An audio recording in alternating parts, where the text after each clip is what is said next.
Şimdi arkadaşlar burada dikkat etmemiz gereken önemli hususlardan bir tanesi zayıf kolonilerde arımızı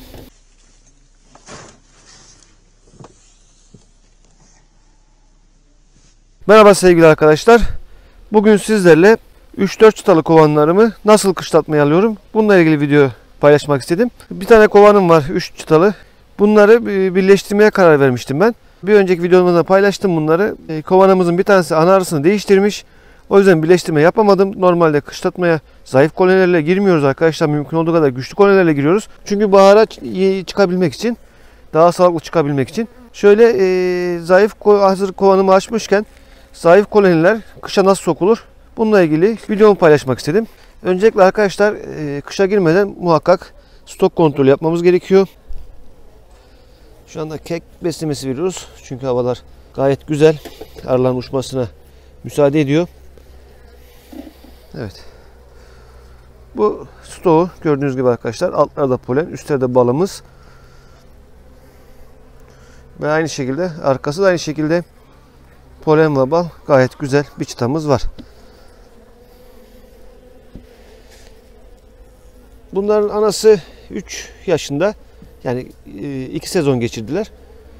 Bir şey daha göstermek istiyorum arkadaşlar. Zayıf kolonilerde gördüğünüz gibi mum güveleri böyle arının ulaşamadığı yerlerde muhakkak olur arkadaşlar. Buna dikkat etmemiz gerekiyor. Onlar büyüdüğü zaman arımızı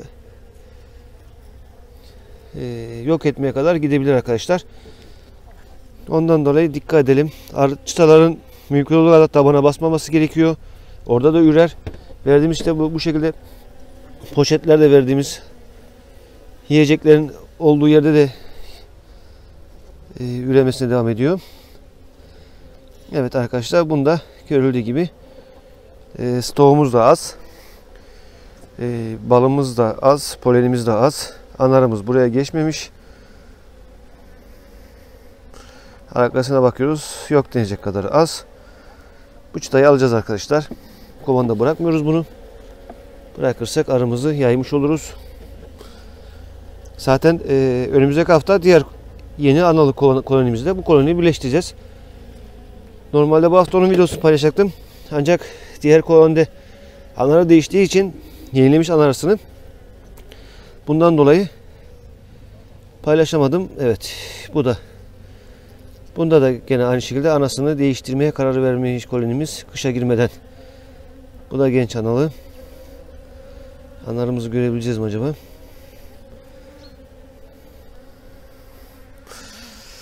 Kolonilerime yaklaşık 3 haftadır bakamıyorum arkadaşlar. Sadece yukarıdan gözlemleyip de bakıyoruz. Evet, anarısı geziyor arkadaşlar. Gördüğünüz gibi. Bu da anarısını değiştirmiş. Bu kolonimizde kışlama alacaktık. 2 kolonimiz de anarısını değiştirmiş. Gördüğünüz gibi yeni ana. Henüz daha yumurtlamamış. Muhtemelen yavru çiftleşme uçuşuna gitmemiş bu anamız. İnşallah gider. 2 gündür havalar yağmurluydu zaten bu bölgede. Yer kuşası aydın arkadaşlar. Tarih 17 Ekim 2021.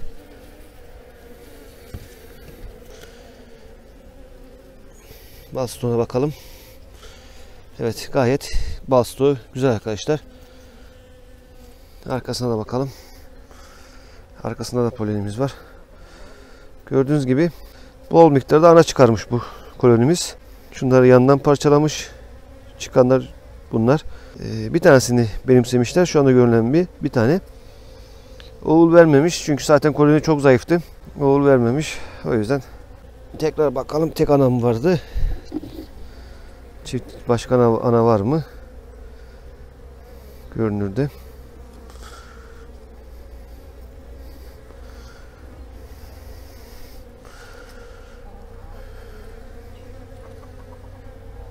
Evet. Tek anamız burada, şurada. Şurada geziyor arkadaşlar. Başka anamız var mı? Yok. Evet, diğerlerini muhtemelen attılar, beğenmediler. Evet, tek anayla bunlar dolaşıyor. Şimdi bunun anasının çiftleşmesini bekleyeceğiz arkadaşlar. Çiftleşmesi zaten diğer tarafta yeni analı arımız var. Anamız var. Onu kullanacağız.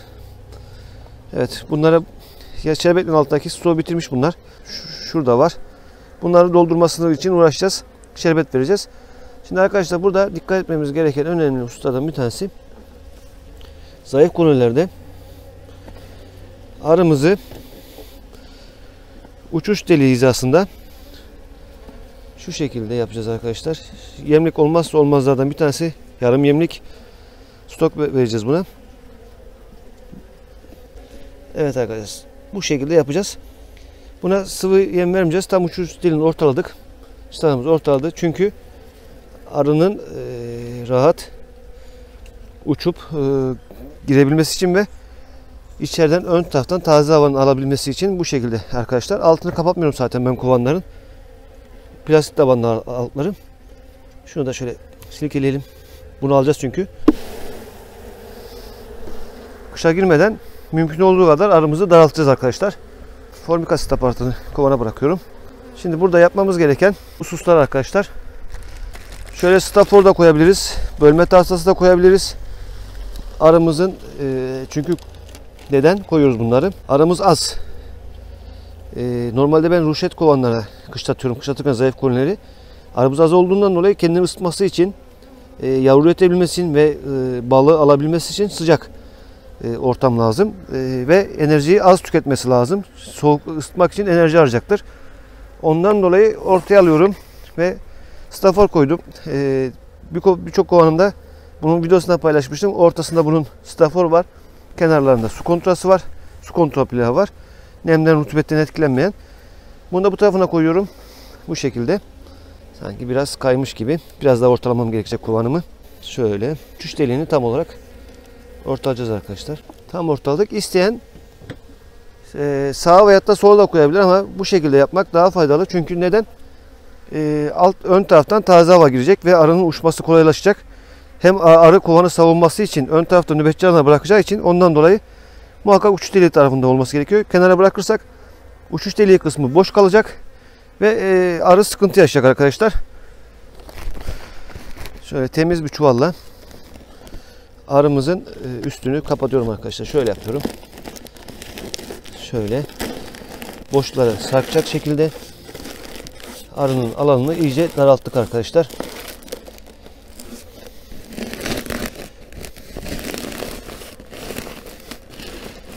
Çuvalımızı bu şekilde örtüyoruz.